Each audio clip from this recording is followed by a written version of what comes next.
In this episode, we want to focus on discussing something which I believe is very, very important to most of us. That has got to do with effectively managing your career successfully. And I'm privileged to have Mrs. Rita Edubuatin, who is the head of marketing and operations for Old Mutual Insurance Group. So if you are ready, let's get into business.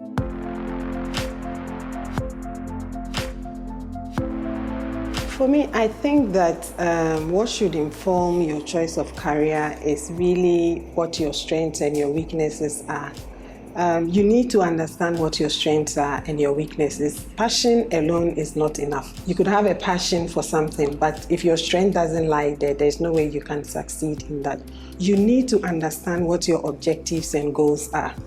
Once you understand what you want to achieve as a career person, so for instance, you can decide that you want to be a marketer, but to which level do you want to get to? Or you want to be a business executive, at which level? So once you understand what the goal is, you need to set clear objectives to actually achieve the goals. It doesn't come in a day or two. So your objectives should be time bound. You need to set objectives for the short term, the medium term, and the long term. And then follow clearly. Stakeholders come at different levels. At an entry level, your stakeholders really are your superiors and most of the time your colleagues. Then you need to pay attention to your superiors, understand what the goals of the department are, what your boss expects from you. At the same time, know how to work effectively in a team, be a team player. That's at the entry level. As you progress in career, what you need to understand is that your superiors will always be your key stakeholders. Your colleagues will continue to be your key stakeholders, but you have direct reports. These people can also influence how you become successful in your career. So as you continue up the career, the ladder, what you need to understand is that you need to pay attention to your superiors, your colleagues, and most importantly, your direct reports, because you need them to get the job done.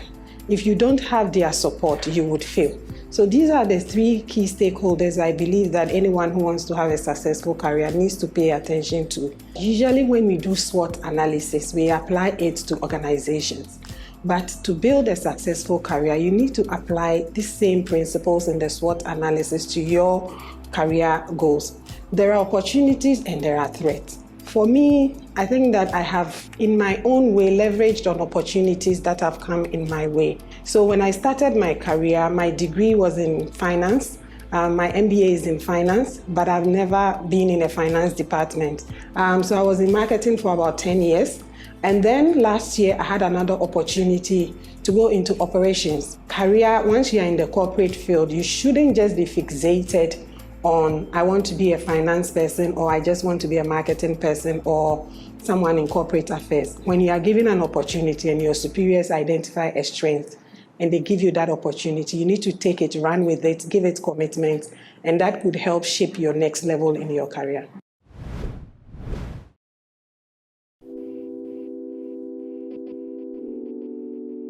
I think in my current situation, to be no phone access, because I need to take my kids to school. That's very important, so I need a car.